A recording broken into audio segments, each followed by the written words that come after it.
Nós sabemos que a coragem começa dentro da gente, mas ela só se sustenta no coletivo, naqueles que nos incentivam, nos apoiam, nos ensinam e nos lembram que nós fazemos parte de uma rede.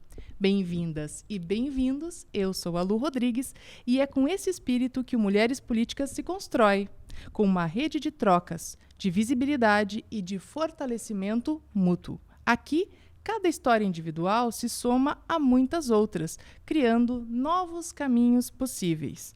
Hoje, recebemos uma convidada que personifica esse movimento de coragem e de liderança coletiva.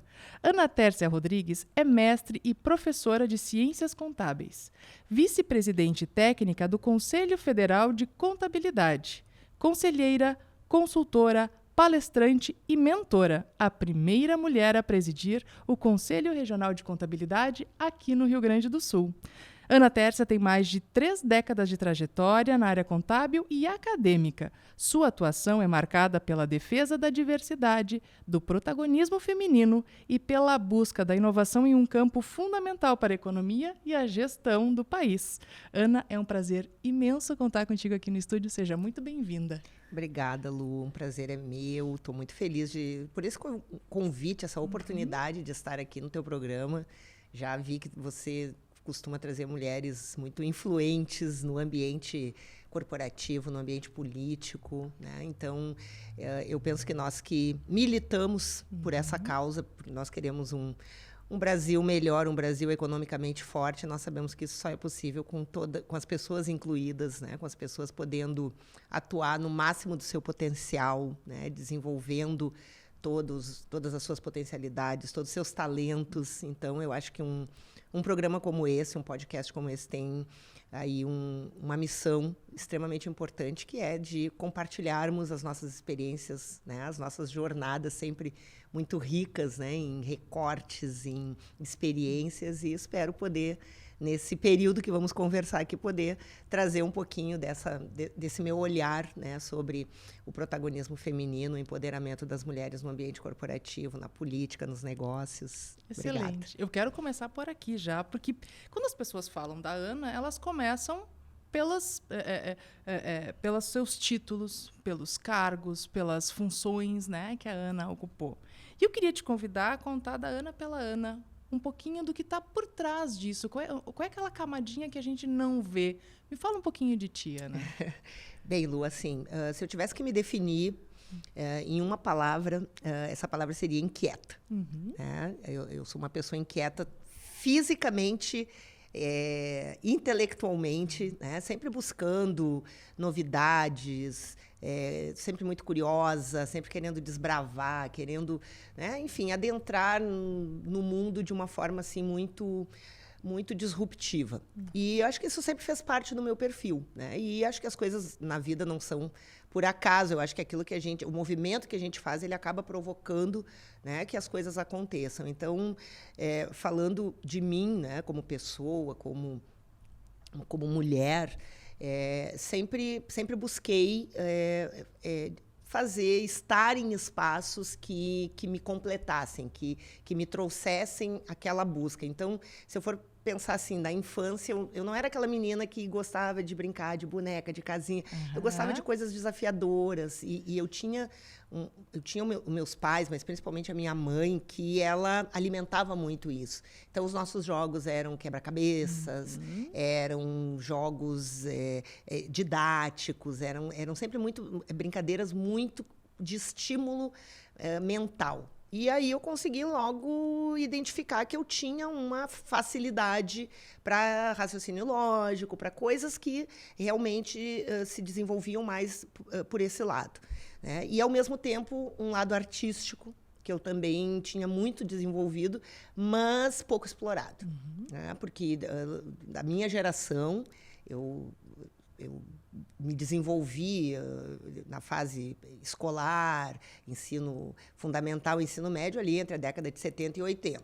Né? E depois, no final da década de 80, me formei aqui na PUC em 91. Né? Então, naquela época, as jornadas elas eram a gente não visualizava muito em termos de futuro. A gente tinha muito aquele direcionamento assim para questões muito práticas, principalmente quando tu vem de família humilde, né? Tu não fica sonhando assim, eu quero ser uma artista, eu quero ser uma cantora, eu quero ser uma modelo, né? A gente tinha um direcionamento assim, não, tu vai fazer formações que te levem para o mercado de trabalho. Ah, mas eu gosto de teatro, mas eu gosto de música. Mas isso aí não dá, isso aí não é profissão. Era isso que a gente ouvia. Então, eu acho que essas questões acabaram ficando muito abafadas no meu íntimo, né? E eu acabei me direcionando muito para carreiras sólidas, né? Eu não podia ousar querer levar uma carreira artística, e naquela época minha ousadia não foi suficiente para enfrentar, né, todos esses direcionamentos de família. Só que em algum momento isso explodiu em mim, né? Esse anseio assim de gostar de palco, por exemplo. Eu cheguei a fazer teatro na minha juventude, mas aquele teatro amador, aquele teatro com amigos, com escola, mas nada que fosse levado em termos de carreira. Hoje, quando eu vejo artistas, né, de teatro, de televisão, eu penso quanta ousadia eles tiveram, quanta força tiveram para manter aquele desejo de seguir uma carreira que é uma carreira muito insegura. Sente falta hoje disso, Ana? Sinto muita, mas eu te digo assim, ó, eu acabo suprindo isso. Cada vez que eu subo no palco para dar uma palestra, eu me sinto artista. Claro. Ali eu tenho a oportunidade de trazer minhas ideias. Eu posso estar falando de um assunto técnico, mas eu sempre encontro uma forma de trazer uma pitada de humor, de contar alguma história que eu sei que as pessoas vão se identificar, né? De fazer meio que uma performance. Né? Mas isso levou um certo tempo para eu conseguir me permitir. Então, assim, muito cedo na minha carreira eu entrei para a docência. Comecei sendo professora, me formei, logo que eu me formei, em seguida eu fui convidada por uma instituição de ensino aqui do Rio Grande do Sul, e ali eu comecei e nunca mais parei. São 32 anos atuando na área acadêmica e digamos assim, fazendo isso paralelamente com outras atividades. Nunca fui exclusivamente só da área acadêmica, não que eu ache isso, não é nenhum demérito, mas a minha inquietude sempre me levou a fazer várias coisas ao mesmo tempo. Então, era carreira executiva de dia, sala de aula à noite, dando aula em 1, 2, às vezes até 3 instituições de ensino ao mesmo tempo. Então, a sala de aula é um palco. Que quando a gente consegue entender isso e levar o nosso lado irreverente, isso começa a trazer um nível de satisfação, que se tu já falou com outras professoras aqui, normalmente o que a gente diz assim, a docência é uma cachaça, estar em sala de aula, porque é um momento ali de muita troca. Aí eu vejo que tem uma paixão, porque o teu olho está brilhando quando fala disso. Por exemplo, receber um convite como esse, tu entende que é uma quebra de rotina, é tu sair daquela rotina exaustiva de reuniões, de projetos, de trabalhos. E a minha área, embora seja a área contábil, eu não tenho uma rotina, eu não sou uma contadora convencional, né, que trabalha num escritório contábil, cumprindo prazos para entrega de declarações e fechando balanços. Não, a minha vida contábil, ela é mais voltada para a área de consultoria, né? Eu faço trabalhos diversos que me tiram dessa rotina, né? E ao mesmo tempo, assim, mas mesmo assim, não tendo uma rotina de burocrática, acaba se tendo uma rotina de tarefas, né? Então, vir para um programa como esse, fazer uma entrevista, é algo que me tira dessa rotina. Aí, de repente, eu estou participando de um livro com autoras, onde a gente tem uma sessão de autógrafos numa livraria. É outra coisa que me tira de uma rotina. Então, assim, a gente começa a ver que a construção dessa jornada, mesmo ela tendo sido por caminhos áridos, né? Por caminhos que passaram por muito estudo, por muita provação, ou seja, ter que provar o tempo todo que você é capaz, é concurso público, é um processo seletivo para estar num cargo ocupando uma posição. Chega num determinado momento que parece que as coisas acontecem, explode tudo ao mesmo tempo, e aquilo tudo que você projetou, de repente começa a acontecer de uma forma quase que natural. Só que quando a gente olha, a gente vê que não foi natural, foi muito esforço envolvido, né? Mas acho que essa sintonia de estar fazendo o que se gosta, chega aquele ponto que, como você diz, assim, o teu olho está brilhando. Eu nem estou notando, mas é o efeito de das coisas estarem acontecendo de uma forma natural. E tu fez um recorte que é diferenciado, né? A minha mãe me incentivou práticas que não eram muito comuns às meninas, né? Então, e aqui já mostra um diferencial de incentivo lá no início, Ana. Sim, na base. E um outro diferencial que tu trouxe foi assim, olha, eu tenho um objetivo, eu vou atrás, eu tenho múltiplas vocações, eu vou atrás das minhas múltiplas vocações. Isso faz diferença na liderança? Ter esse olhar, essa determinação, essa capacidade de experimentação, porque é um pouco sobre isso também, né? Que nem sempre está muito no universo feminino, né? Sim. Aí tu toca num ponto que me permite ainda complementar a pergunta anterior, né? Mas já falando sobre isso. Para mim, o que faz diferença na liderança? É a nossa essência. Quando nós não subvertemos a nossa essência, né? Quando nós conseguimos honrar aquilo que a gente escolhe como estilo de vida, estilo até estético. Então, honrar a nossa essência, para mim, é algo que faz muito sentido. E eu acho que muito da minha liderança se constrói em cima dessa fidelidade à questão da essência. E aí eu estou falando de gostos e de um estilo, né, de vida que não segue aquele regramento convencional. Então, durante muito tempo eu me submeti a esse regramento, né? E para cumprir determinadas funções, os papéis que nos entregam, sim, né? Para cumprir determinadas funções, eu sempre aprendi que nós tínhamos que seguir a liturgia do cargo, né? Então, aquela coisa, bom, o que é a liturgia do cargo? É um código de vestimenta, é um código de linguagem, é um código de postura.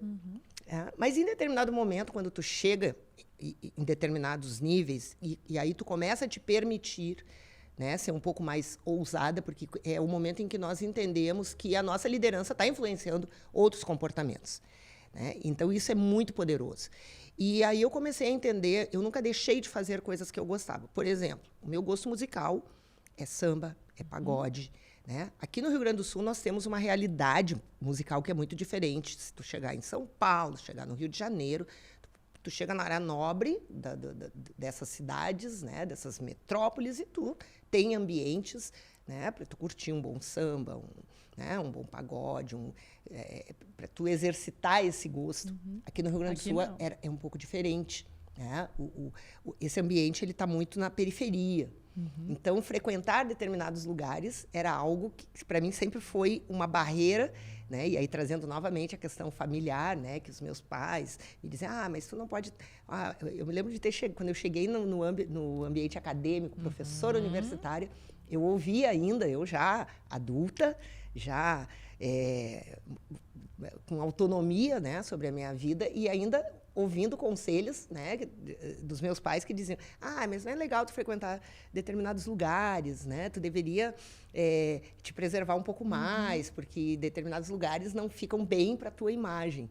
E eu sempre contestei um pouco isso, né? Sempre achei que isso não fazia sentido.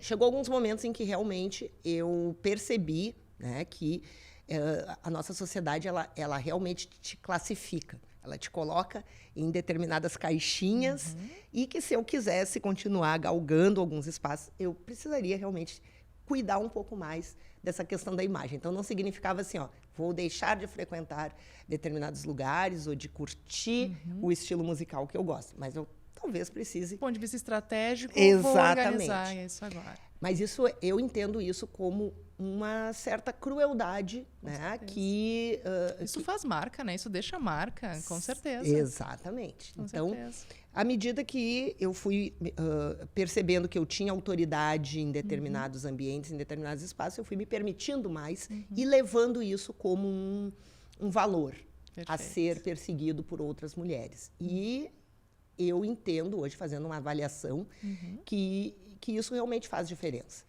Porque eu recebo muitos feedbacks, né, de pessoas que me encontram em site de escola de samba, que me encontram num show de pagode e que dizem, que bom te encontrar aqui, nunca imaginei que eu ia te encontrar aqui, professora, senhora aqui, entende? E eu comecei a perceber, gente, mas... Não é para causar estranheza. Não. Não deveria. Exatamente. Né, Lu? Então, eu acho que isso é uma influência que a gente pode trazer para a liderança. Eu vou te contar uma situação, porque eu acho que a gente está aqui também para contar histórias. É para isso. Eu estava na presidência do Conselho de Contabilidade do Rio Grande do Sul, eu fiz 2 mandatos, total de 4 anos. Fui a primeira mulher, né? E isso causou muita estranheza e eu estava preparada para o pior. Né? Eu disse assim, bom, já estou preparada, vou sofrer bullying. Tu tinha uma expectativa de coisas ruins nessa posição? Eu tinha uma expectativa assim que eu ia sofrer um pouco, né? Que eu não sabia como seria essa experiência. Eu tinha já referências de algumas mulheres em outros estados que tinham ocupado Quanto tempo a tinha mesma o conselho posição. aqui? 70 anos 70 quando eu anos, assumi. E tu foi a primeira mulher. Exatamente. Então, hoje já está com quase 80, já tem aí uma jornada aí quando eu saí, estava com 75 e agora já tem aí quase 79. Está indo para os 80. E já estamos próximos a ter mais uma mulher na presidência. Perfeito. Então, eu comecei a perceber que, na verdade, o movimento ele foi muito positivo. O acolhimento das mulheres foi uma coisa incrível. E eu não estava esperando isso, da forma como aconteceu. Bom, aí o que eu queria te contar é o seguinte. Então, nós fazemos eventos. A contabilidade é uma profissão muito numerosa aqui no Rio Grande do Sul. São quase 40 mil profissionais registrados no Conselho. Então, assim, é um número bem significativo. Fizemos um evento grandioso em Bento Gonçalves, que foi a convenção. No ano seguinte veio a pandemia. Veio a pandemia, e aí foi um período, né, tenebroso para todo mundo. No finalzinho do meu mandato como presidente, nós tínhamos a possibilidade de fazer um evento internacional aqui no Rio Grande do Sul. Conseguimos captar esse evento para o Rio Grande do Sul. E esse evento foi aqui na PUC. Foi na PUC. E aí nós tínhamos um número limitado de pessoas, mas veio gente aí basicamente é um evento interamericano, então vieram pessoas aí da Colômbia, do México, do Uruguai, da Argentina, Paraguai, Bolívia, né, dos países aqui da América Latina. E uma das festas do evento era um jantar no Leopoldina Juvenil.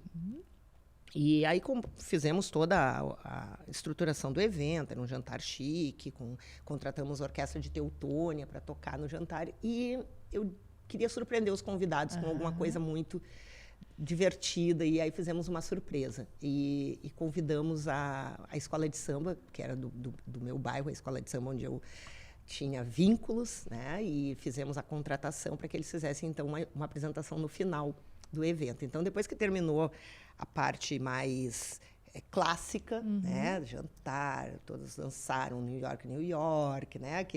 Aquela festa assim bem clássica. Quando a Orquestra de Teutônia terminou de tocar, a escola de samba entrou lá do final do salão, né? E veio tocando assim, e as pessoas ficaram abismadas, e assim, aquele público todo caiu no samba. Não tem como ficar parado. E assim, isso já tem mais de 5 anos que aconteceu essa festa. E até hoje eu encontro pessoas, me mostram fotos, né, me relatam. Pessoas do Rio, colegas do Rio de Janeiro que estavam aqui. Nós não sabíamos que no Rio Grande do Sul. Que no Rio Grande do Sul. Achavam que eu tinha trazido a escola do Rio de Janeiro. Eu disse, não, a escola é daqui, de Porto Alegre. Do meu bairro. Então, aquilo para mim foi muito simbólico, né, de conseguir levar valores que eram de uma comunidade, que eram de uma presidente que veio de uma outra realidade, né, cultural, geográfica, e que conseguiu levar um pouco dessa cultura para um ambiente extremamente sério, que é a contabilidade, onde as pessoas vão para os eventos, para estudar, para se atualizar. Né? Enfim, altamente técnico. Altamente técnico. Né? E eu vi o quanto eles curtiram, o quanto aquilo agregou de diversão, de entretenimento. Mas isso tinha a assinatura da Ana, né? Sim. Total. Sim. Então, essas pequenas ousadias que deram certo, porque imagina se desse errado. Sim. Eu tava preparada, assim, mas como era o último ato, né? Se der tudo errado, é o final, posso botar a culpa na pandemia, a vacina que subiu para a cabeça, deu um problema. Mas não, deu muito certo. Né? E a partir daí a gente começa a ir se validando, né?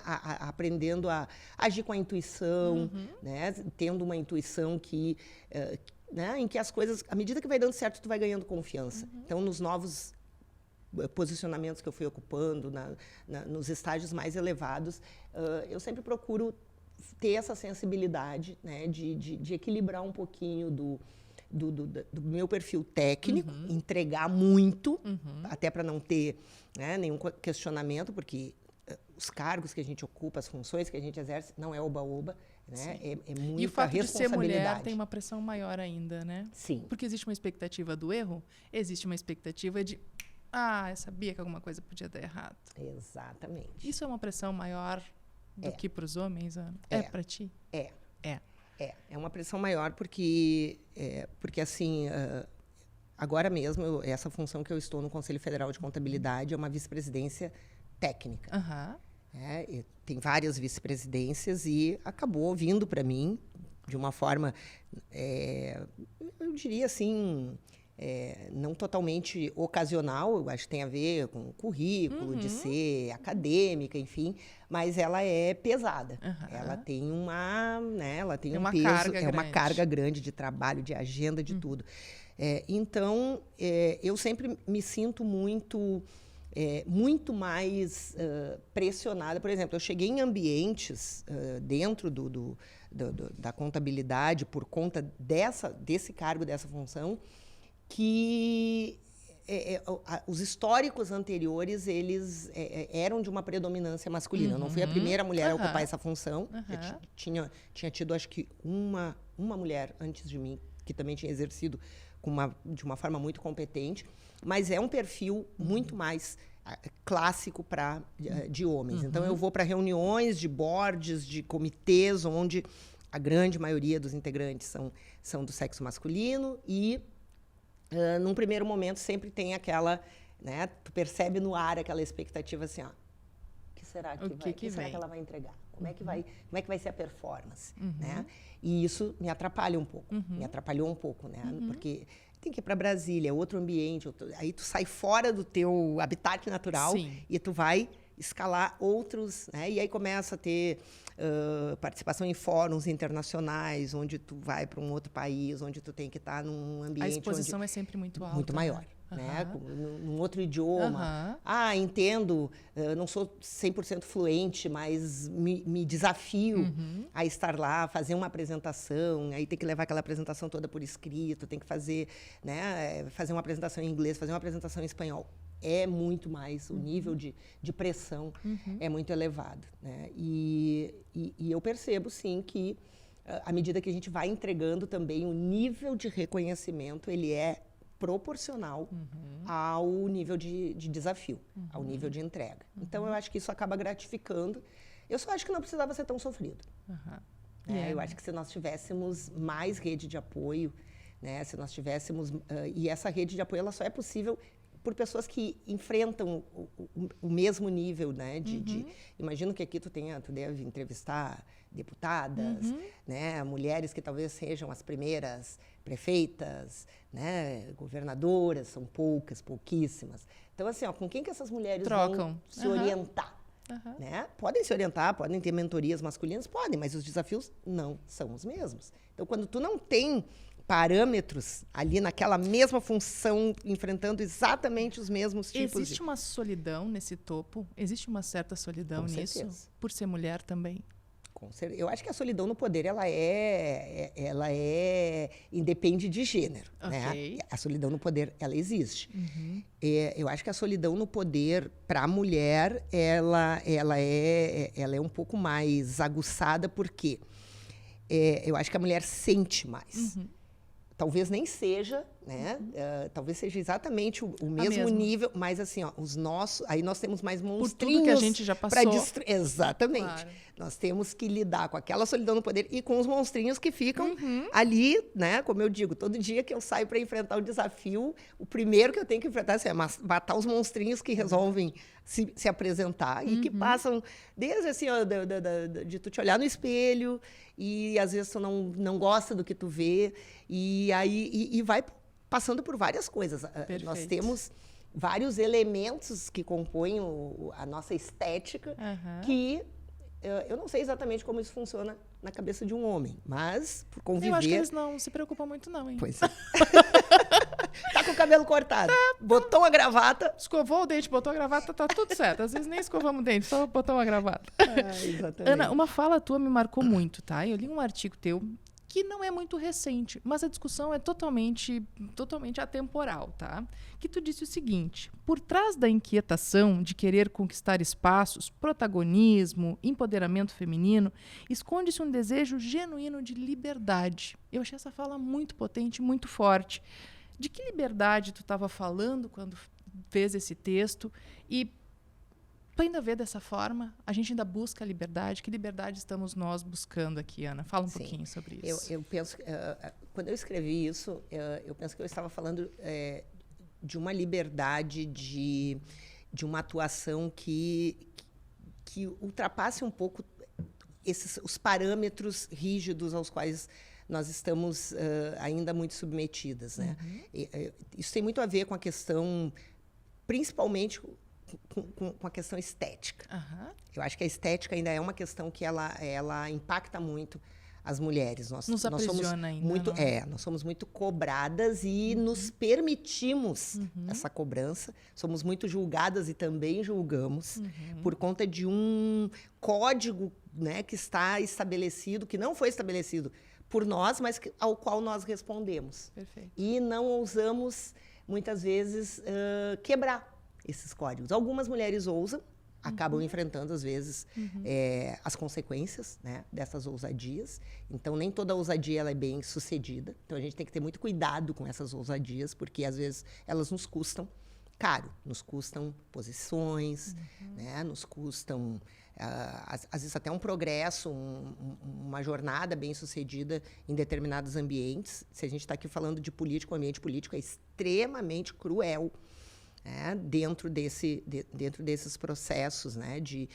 Então, até as barreiras que nós vamos quebrar, nós temos que escolher muito bem. E eu, por exemplo, assim, eu conheço a teoria do teto de vidro, sempre me chamou muito a atenção. Eu fiquei pensando, gente, como alguém estudou e criou isso, né? Porque realmente é uma barreira invisível, ela não está estabelecida oficialmente, não está escrito em nenhum lugar que você não tem condição de chegar ou de ocupar aquele espaço. Mas, se ninguém ocupou, você chega num ambiente, num espaço, vê uma galeria de presidentes e só tem fotos de homens, qual é a mensagem subliminar que aquela galeria está te passando? Esse lugar não é para você. Exatamente. Né? Então, então, a liberdade que eu penso é justamente isso. No momento que você tem a oportunidade de ocupar esse espaço, você tem que ter a consciência, né, de que você tem que entrar ali com o seu estilo. Porque se nenhuma mulher chegou, tem um motivo para isso. É porque o estilo feminino, ele é um estilo que ele tem mais dificuldade por várias questões estruturais. Porque a questão da maternidade, porque a mulher acaba desistindo, às vezes, antes de tentar, porque ela já... Os medos, né? Enfim, tem várias questões. Então, eu penso assim, quando a mulher chega nesses espaços, ela tem que entender o poder que ela tem nas mãos e fazer alguma coisa, né? Ou muitas coisas diferentes, colocar o seu estilo. E essa liberdade, às vezes, nos falta, né? Uma das coisas que mais me incomoda é assim, quando nós masculinizamos a forma de atuar. E, às vezes, a gente faz isso mesmo sem perceber, né? Então, essa masculinização, ela não está a serviço das rupturas que nós queremos. Se nós queremos uma sociedade diferente, nós precisamos levar o feminino para dentro dos espaços, né? E não chegar lá com toda a modelagem masculina que não é errada, mas foi a que prevaleceu até hoje. Então, se nós estamos... Eu penso assim, as mulheres que votaram em mim para ser presidente do conselho, o que elas estão esperando? As pessoas, em geral, até os homens, que dizem assim, tu é referência para minha filha. A minha filha se espelha em ti.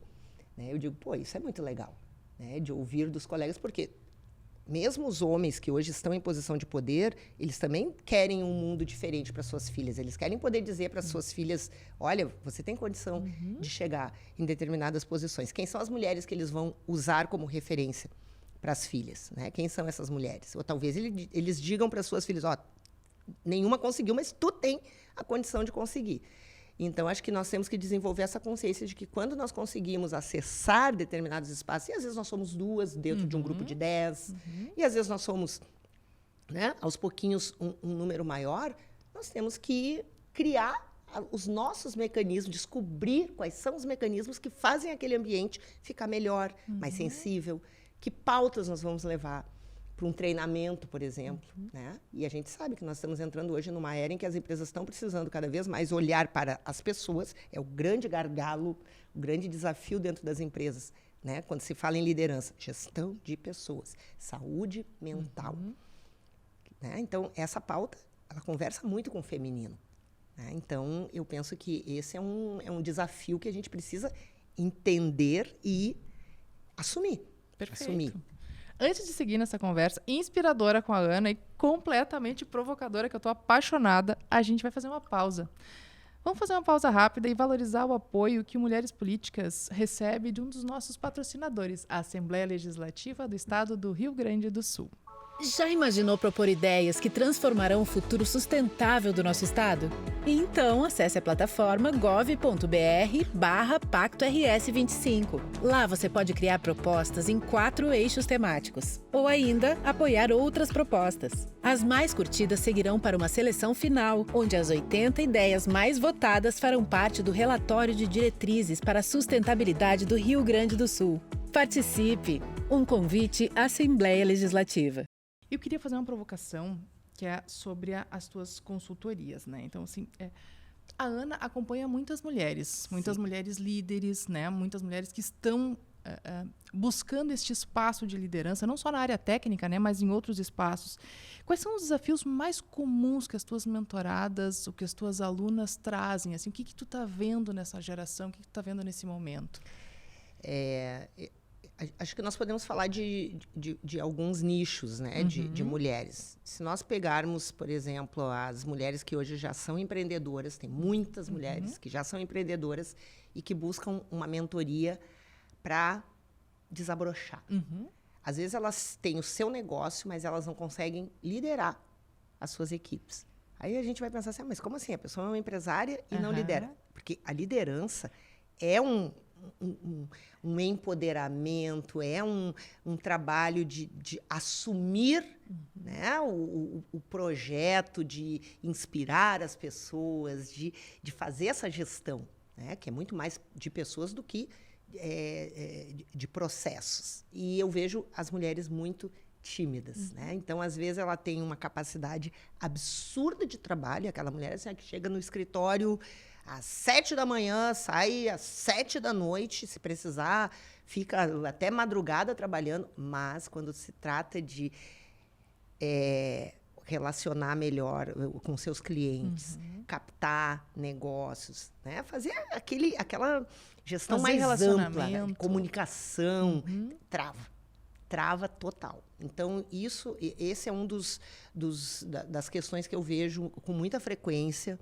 Né? Mulheres que não se autorizam, não conseguem chamar para si o holofote da autoridade na liderança daquele processo. Tu pode sugerir assim, que pode melhorar esta relação? O que tu traz para a mesa? Porque às vezes a gente nem está vendo, né? Já precisa de um outro olhar para entender o que está bloqueando ali, o que está travando ali. O que tu traz para elas? Eu normalmente trabalho com alguns pilares. O primeiro deles é o autoconhecimento.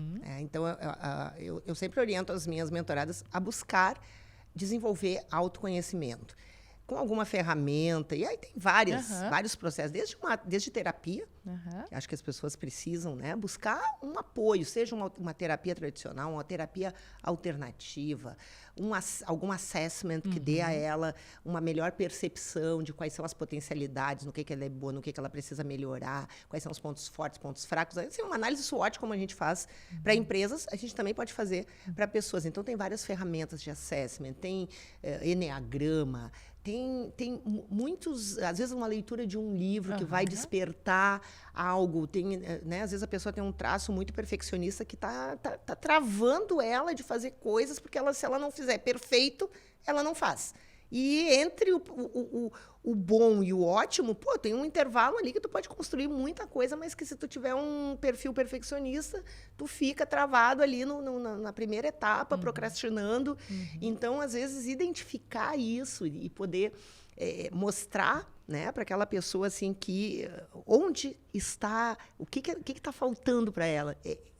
Tu abre assim uma janela, né, diante um espelho que ela consegue se enxergar e dizer, não, então agora eu sei por onde eu vou caminhar. Então, assim, eu particularmente não domino todas essas técnicas de autoconhecimento, mas consigo fazer algumas investidas de direcionar para algum profissional ou indicar alguma leitura, alguma coisa que vai despertando. Então, acho que o autoconhecimento, desenvolvimento de autoridade, né, acho extremamente importante, construção de autoridade. Acho que isso é o que nos abre espaço no mercado e o que nos mantém no mercado, com solidez, com amplitude. Isso é aprendido, Ana?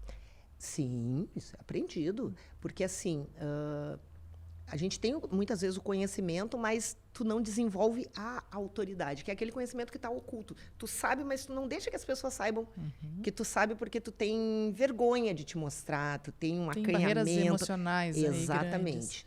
E essas barreiras emocionais também muito ligadas a essa dificuldade que nós mulheres temos de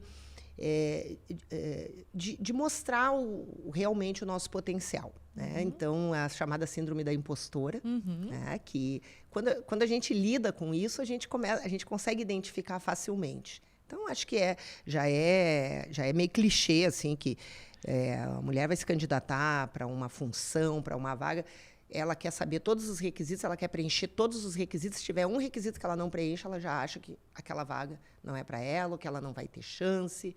Né? E uma pessoa empoderada, ela olha e diz, isso aqui é para mim. Né? Os homens, em geral, eles não têm esse medo, porque o mercado já é do domínio. Eu não vou lembrar agora quem era a pessoa, mas eu achei sensacional. Uma fala feminina que ela diz assim, os homens já nascem gerentes, as mulheres nascem estagiárias. É a forma como se vê perante desafios como esses, né? Que é um pouco sobre isso. Assim. Eu ia fazer essa fala da síndrome da impostora, porque lá no começo da nossa conversa tu falou sobre os monstrinhos que a gente enfrenta, né? Os nossos monstros debaixo da cama. E essa síndrome da impostora comumente está nessa mesa aqui, que é aquela. Eu não posso, eu não consigo, eu não sou boa o suficiente. E está lá a nossa juíza interna, muito mais forte do que a nossa advogada interna. Tu enfrenta isso com alguma frequência nas tuas mentorias também? Enfrento bastante. Eu tenho um caso de uma colega que ela é empresária e ela tinha vergonha de uma formação que ela não tinha. Aí eu fiz ela entender que ela se tornou empresária não por aquilo que ela não tem, mas pelo que ela tem. E que ela tinha que começar a valorizar aquela condição que levou ela. Né? E eu disse para ela assim, a partir de hoje, tu vais colocar no teu currículo, tu vai dizer para os teus colaboradores, para os teus currículos, exatamente, porque ela era uma técnica, né? E ela tinha essa, digamos, essa vergonha de não ter o nível superior.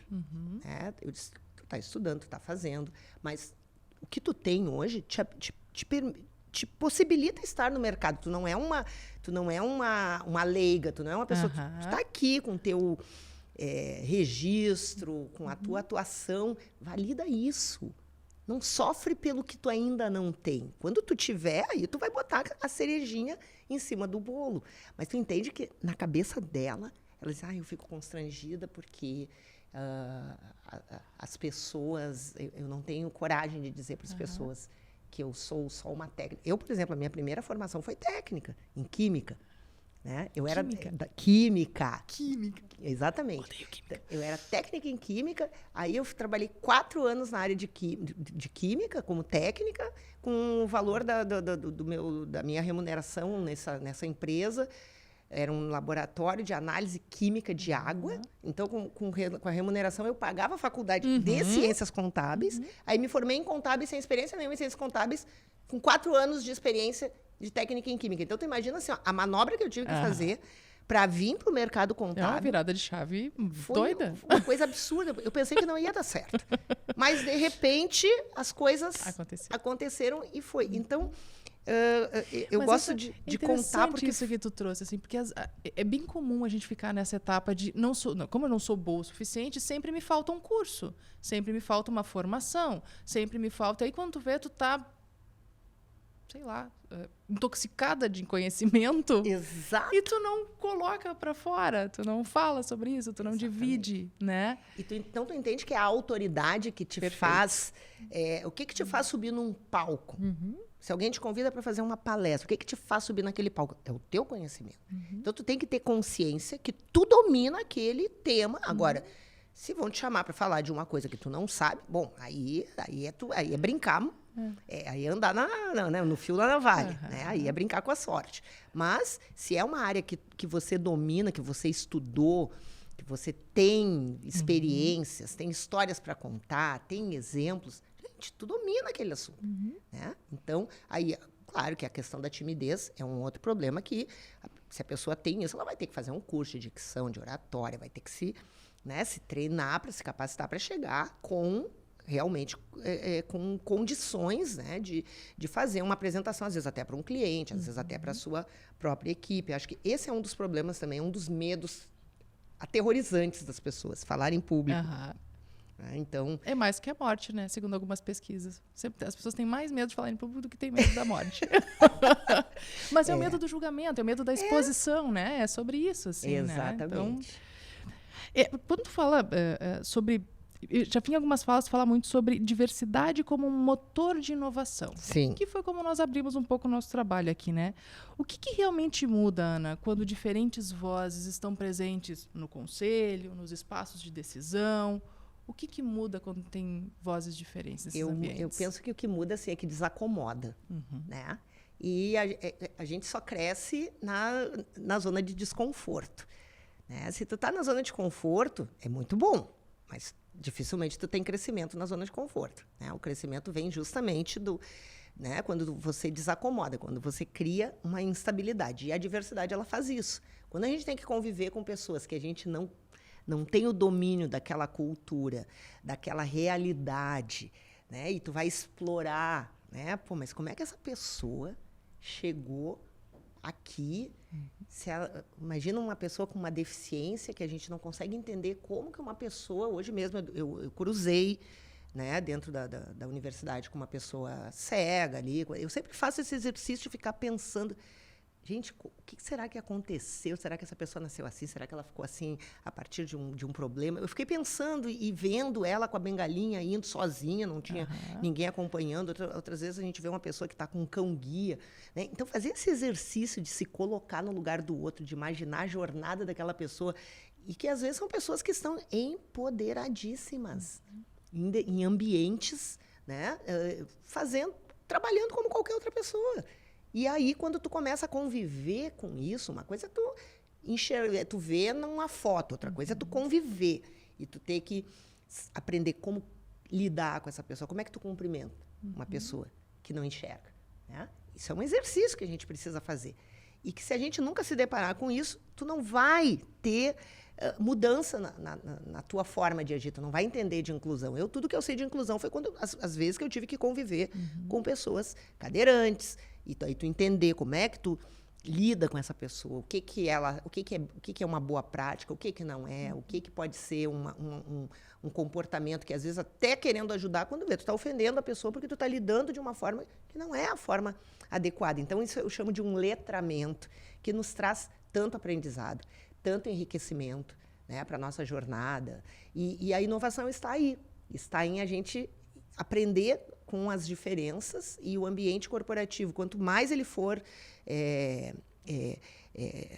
diversificado, carregado dessas experiências múltiplas, de diferentes idades, lidar com diferentes gerações. Eu, às vezes, estou lá na sala de aula tentando fazer um procedimento no computador, não consigo, aí os alunos... prof, faz assim, faz assim. Gente, eu aprendo coisas assim básicas, que para eles é super natural, mas que, pela questão geracional, para mim já não é tão natural, né? Então, a questão geracional, a questão étnico-racial, as questões de orientação sexual, de orientação religiosa. Eu tenho muita curiosidade. Esses dias um colega me convidou para um ritual da comunidade judaica, né? Ele é judeu. Aí a filha estava fazendo o Bat Mitzvah, acho que é isso, né? O nome do ritual, né? Que eles fazem quando o filho chega numa idade que não é como os 15 anos, né? Que normalmente a gente celebra. A comunidade judaica, se não me engano, é nos 12 ou 13 anos para a menina e para o menino, e tem um nomezinho diferente. Pô, eu fiquei fascinada, assim, eu não vi a hora que chegasse o dia, né, do evento para eu entender, ver como funcionava, conhecer aqueles rituais, né? E achei tudo muito legal, tudo muito inovador. Isso é inovação, né? E, gente, olha a quantidade de pessoas judias que a gente convive, que a gente nem sabe, né? Porque são pessoas muito discretas, porque também passaram por muitas situações ao longo da história. Então, são pessoas muito discretas, mas que quando a gente tem a oportunidade de conviver e de explorar e de se permitir, né, ter acesso a algum ritual, alguma questão religiosa, são descobertas, né? São descobertas que vão nos enriquecendo como pessoas, como empresas, e isso está dentro das empresas, né? E as pessoas acham mais fácil, às vezes, julgar, às vezes, criticar. Porque a pessoa não pode trabalhar em tal dia. Não, mas tenta entender qual é a condição, por quê? Né? Se uma pessoa que é de uma religião de matriz africana, que de repente está num período de fazer alguma obrigação religiosa e não pode trabalhar por conta de um recolhimento que tem que acontecer num determinado horário, por que isso acontece? Né? Tenta entender e vamos criar dentro da empresa condições para que essa pessoa possa trabalhar, cumprir uma carga horária como os outros, mas respeitando a sua condição religiosa, que é diferente da minha, da tua e de tantas outras pessoas que estejam ali convivendo naquele ambiente. Então, hoje eu vejo as empresas evoluindo nos seus códigos de conduta, reconhecendo essas questões, trazendo, né, isso para coisas estruturadas. Não é assim uma bagunça, agora cada um faz o horário que quer. Não, mas é ter orientações que respeitem essas diferenças que são muito características de cada religião. Se você tem ali todo mundo dentro de uma mesma religião, fazendo os mesmos ritos, ok, vai funcionar? Vai, funcionou até hoje. Mas você não está aberto para o novo. Inovação é isso, né? Muito bem. É inserir o novo. É isso aí. Quando nós falamos em inovação, a gente não está falando só de tecnologia. A gente está falando de gente, de Exatamente. trabalho e de futuro. E essas conversas só acontecem porque existem instituições que acreditam no poder de transformar o presente. Agora, ouça a voz de quem viabiliza este espaço de troca. Sabia que as suas ideias podem transformar o futuro do Rio Grande do Sul? Agora, você pode acessar a plataforma do Pacto RS25 e propor soluções para o crescimento sustentável do Estado. Entre em gov.br/Pacto RS25, coloque sua proposta e vote também nas escolhas feitas por outras pessoas. As demandas finalistas farão parte do relatório de diretrizes para a sustentabilidade. Participe acessando gov.br/Pacto RS25 e faça parte desta construção coletiva. Um convite da Assembleia Legislativa do Estado do Rio Grande do Sul. Ana, se tu pudesse destacar um momento em que a rede de apoio, a gente falou tanto de rede aqui, né? Que a rede de apoio foi importante para ti, na tua escalada até aqui. Conta um trechinho de um livro aqui para nós. O que seria esse momento que essa rede de apoio fez diferença na tua vida? A rede de apoio é aquele espaço onde a gente pode levar uma situação que, às vezes, nos magoa, nos machuca. Né? Sabe aquela situação que todo mundo passa em algum momento, que tu sai, às vezes, de um ambiente com aquele nó na garganta, com aquela vontade de chorar e você não sabe para quem que você vai com quem que você vai compartilhar uma dor ou uma insegurança em relação a uma tomada de decisão. Então, a rede de apoio são esses grupos hoje que se constituem de pessoas com um traço comum.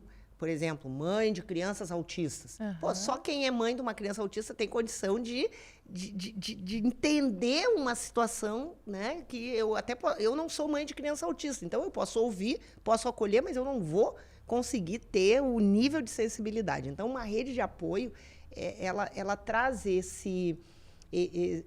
essa escuta que acolhe, que ajuda a processar aquela situação, que pode ser uma decisão que você tem que tomar, que normalmente é difícil, porque às vezes é até para o teu bem, para o teu crescimento, mas requer, às vezes, uma renúncia, e às vezes a gente não está preparado para renunciar, né? Então, a rede de apoio, eu acho que ela traz esse conforto no momento que a gente precisa, porque não é sempre que a gente tem que estar na zona de desconforto, né?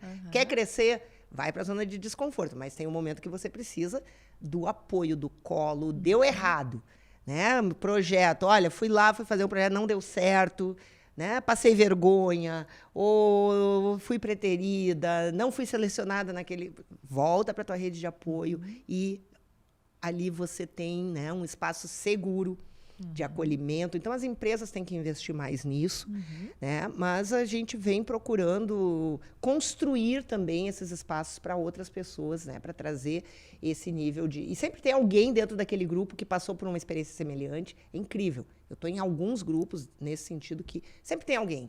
Eu vivi isso. A pessoa leva a situação e alguém já vem com alguma informação. Então, às vezes, aquilo que chegou pesado, de repente, já fica até divertido, porque são tantas pessoas ali trazendo perspectivas e até para dizer assim, olha, tu não vai morrer disso. Lá na frente... Vai passar. Vai passar. É muito bom. Vai passar. Quando não se tem isso, tu sofre sozinha. É verdade. Né? É verdade. Processo. Aí você falou... não sei se você falou em livro no sentido simbólico. No sentido simbólico. Tá. Se fosse contar um capítulo, né, de um livro, Sim. assim, o momento em que uma rede de apoio fez uma diferença para ti, né? Sim.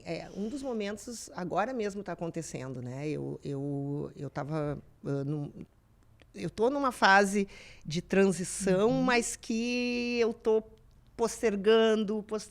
E uma das redes que eu participo, que é uma rede que tem o Conselheira 101, então é uma rede de mulheres negras que se preparam para assumir posições em conselhos, né? Em conselhos de administração, de grandes empresas, né? Aquele espaço assim que é para poucos, mas que tem muita gente preparada, mas com pouco acesso. Então, vamos lá, vamos preparar essas mulheres para acessar esses espaços. E dentro dessa rede eu tive a oportunidade de fazer um curso, que é um curso que há muito tempo eu quero fazer, mas que eu venho postergando, é um curso caro, e aí tem empresas que estão patrocinando esse grupo, e surgiu para mim a oportunidade de uma vaga nesse curso em São Paulo, uma semana...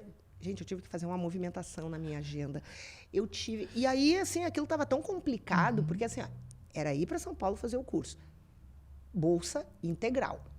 Mas, na minha cabeça, aquilo estava tão complicado, porque eu ia ter que dizer não para algumas coisas. Esse é um dos meus gargalos, dizer não. Tenho muita dificuldade. E aí, eu já estava derrubando o curso. Não vou fazer. Uma pessoa da rede me ligou e disse assim, tu tem noção? Tu não vai fazer o curso? Eu disse, pois é, estou com a agenda complicada, porque ainda está dando colisão. Ela disse, tu está entendendo o que é esse curso? Tu está entendendo o tamanho, o nível do network que tu vai ter, do aprendizado que tu vai ter? E aí, quando ela me falou aquilo, eu disse, né? Ela disse, não, pelo amor de Deus. Eu disse, mas eu tenho que desmarcar. Desmarca o que tu tiver que desmarcar, mas tu não pode deixar de fazer esse curso. E aí, eu fui lá.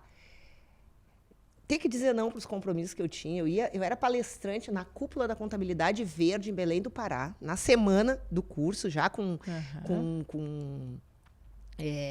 divulgação. E aí eu liguei para as pessoas e disse, gente, eu não vou poder ir. Surgiu uma outra situação. É importante para mim. Preciso que vocês, né, ajudem aí a ver uma outra pessoa, mas eu não vou. Então, eu tive que dizer esse não. Me doeu, porque eu queria muito estar lá, mas, ao mesmo tempo, assim, eu entendi que o passo que eu estava tendo a oportunidade de dar é muito maior. Então, fazer essas escolhas, e aí, nesse momento, eu entendi que não tem ganho sem renúncia. Que tudo... Eu não sei se para todas as pessoas é assim, mas para mim, na minha jornada, é assim, ó, quer avançar, mas tu vai ter que fazer algumas renúncias, né? E isso sempre é muito sofrido. E aí a gente fazer... Aí é uma equação. Eu que sou da contabilidade, é uma equação. É matemático. Tu vai colocar ali, ó, é isso, isso e isso. E eu tenho que renunciar a isso. Então, assim, ó... Perfeito. E a rede de apoio foi fundamental, entendeu? Perfeito, Eu já ia perfeito. dar um chute errado.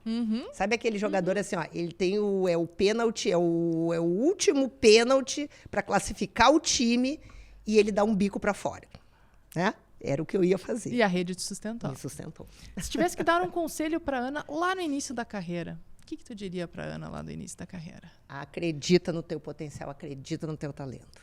Acho que esse seria o conselho, assim, que é o conselho que eu dou para qualquer pessoa. Eu sei que muitas mulheres se inspiram na Ana. Quem são as mulheres em que a Ana se inspira hoje? Eu me inspiro em mulheres que têm uma jornada não parecida com a minha, mas que eu olho para elas e digo assim, ó, é ali, é nesse lugar que eu quero estar, né? Então, eu sei que pode parecer uma ousadia, mas ler o livro da Michelle Obama, para mim foi né, algo que abriu muito a mente, abriu, né, as possibilidades. Não assim para ser a Michelle Obama, mas pela perspectiva de ousadias que ela foi capaz, né, por conta de um projeto maior, de encarar. Eu gosto muito do livro da biografia também, da Rachel Maia, né, que é uma mulher hoje que ocupa posição em conselhos, que está lá no Pacto Global da ONU, né, e que tem o título do livro dela é o Meu Caminho até a Cadeira de Número 1. Né? O que é essa cadeira de número 1? É uma cadeira de conselheira em grandes empresas, uma mulher que ocupa cargos de CEO, de CFO em grandes companhias multinacionais. Então, assim, saber que essa mulher existe, que eu tenho acesso a ela, né? Que ela tem um livro onde ela conta muito dessa jornada. Então, são algumas mulheres negras com jornadas muito inspiradoras, muito bem-sucedidas. Uma lá nos Estados Unidos, né, meio que quase uma queen, assim, e a outra aqui no Brasil, né, mas fazendo assim, uma carreira internacional também belíssima. Nós estamos nos encaminhando para o final. Quando tu pensa no legado que tu quer deixar, já entendi que tu tem uma vida muito organizada no sentido das tuas metas, né? Tu tem uma estratégia pensada. Me parece que tu faz projeções, né, de futuro assim com muita tranquilidade, porque é um modo de pensar da Ana. Se tu fosse dividir com a gente assim, né, que legado tu quer deixar para tua profissão, para as mulheres, para a sociedade, para essa que nós estamos, onde tem essas estruturas tão difíceis, né, para nós mulheres, como é que tu gostaria de ser lembrada, Ana, por essa tua trajetória de vida? Já pensou sobre isso? Eu tenho ainda um projeto de escrever um livro meu, né? Hoje eu tenho coautoria em algumas obras, um capítulo em livros, né? No livro lá da Confraria do Batom, das Corajosas. Eu tenho um capítulo num outro livro que foi lançado agora sobre mulheres negras gaúchas, né? Então escrevi um capítulo. Mas eu tenho um projeto de ter o meu livro, né? De poder fazer uma jornada de palestras até fora do Brasil com esse livro. Penso assim, tem um mercado aí dos países de língua portuguesa, por exemplo. Às vezes a gente pensa tão pequeno e dá para pensar grande, né? Então eu penso assim, escrever esse livro, sair com esse livro embaixo do braço, fazendo aquilo que eu amo, que é palestrando, inspirando pessoas e pensando sempre assim, de que o legado, eu acho que é assim, os lugares por onde a gente passa, a gente deixar espaço para mais mulheres. Se alguma vez eu fui única em um lugar, que quando eu voltar lá eu possa ver mais mulheres ocupando aqueles espaços. Se uma vez eu fui primeira em alguma situação, que daqui a 5, 10, 15 anos eu olhe para lá e veja que quantas outras sucederam, né? Não é aquela questão assim, de onde você pisa, depois não nasce, nada mais nasce, né, naquele terreno. Não, é a gente deixar um terreno fértil, né? É perder um pouco desse mito de ser a única, a primeira. Não, é realmente enxergar a nossa passagem como algo que vai abrindo espaços e que esses espaços não voltem a se fechar depois que a gente passa. Eu acho que esse é o grande legado. Que fala linda. Gente, muito obrigada pela companhia de vocês. Esse episódio, se trouxe reflexões que foram importantes para ti, compartilha, curte ali, deixa seu recadinho, comente. Eu vou deixar o espaço aberto, Ana, para que tu possa deixar uma mensagem final para nossa audiência. E eu quero te agradecer de coração por tanta generosidade, por essa conversa qualificadíssima que nós fizemos aqui. A gente falou sobre tantos assuntos. Muito obrigada pelo teu tempo e por todo esse conteúdo que tu dividiu com a gente. Obrigada, Lu. Também te agradeço aí pela oportunidade, né? Acho que é sempre bom a gente poder compartilhar um pouquinho, né, das nossas histórias. Como mensagem final, eu gostaria de trazer um dos livros que me ajudou muito, né? É o livro da Brené Brown, que é A Coragem de Ser Imperfeito. Então, e ele está assim no masculino, mas eu diria assim, acho que temos que ter a coragem de sermos imperfeitas e na nossa imperfeição nós conseguirmos avançar, nos permitir, né, ir além, né, não ter medo de ousar. E isso, quando eu estou falando aqui, como se fosse uma mentoria, eu estou falando para mim mesma, né, porque agora mesmo eu acabei de relatar uma situação em que eu já estava me boicotando e esse boicote, às vezes, é o que nos impede de chegar. Então, nós mulheres queremos mais espaços, mas muitas vezes as principais barreiras, tem muita barreira externa, mas tem algumas que nós podemos gerenciar. E essas nós temos a obrigação de gerenciar, que é os nossos medos, as nossas inseguranças. Então, esse livro, A Coragem de Ser Imperfeito, da Brené Brown, ele me trouxe muito essa quebra de paradigmas. Assim, você não precisa estar no auge da perfeição, você só precisa fazer, se movimentar, não paralisar. Então, acho que esse é o grande segredo que eu venho descobrindo. É manter o movimento, se manter evoluindo e caminhando, mesmo não sabendo onde você, né, exatamente onde você vai chegar. Não precisa ter aquele ponto exato, mas ter um rumo e uma direção e movimentar nesse sentido. Excelente. Acho que esse é o nosso desafio. Muito obrigada. Se você gostou desse conteúdo, deixe o seu like. Se quiser mais informações, acesse mulherespoliticas.com.br. Se quiser mais um canal de contato, manda um e-mail para a gente no fale@mulherespoliticas.com.br. Muito obrigada pela sua participação, muito obrigada pela sua companhia. Um grande abraço e até a próxima.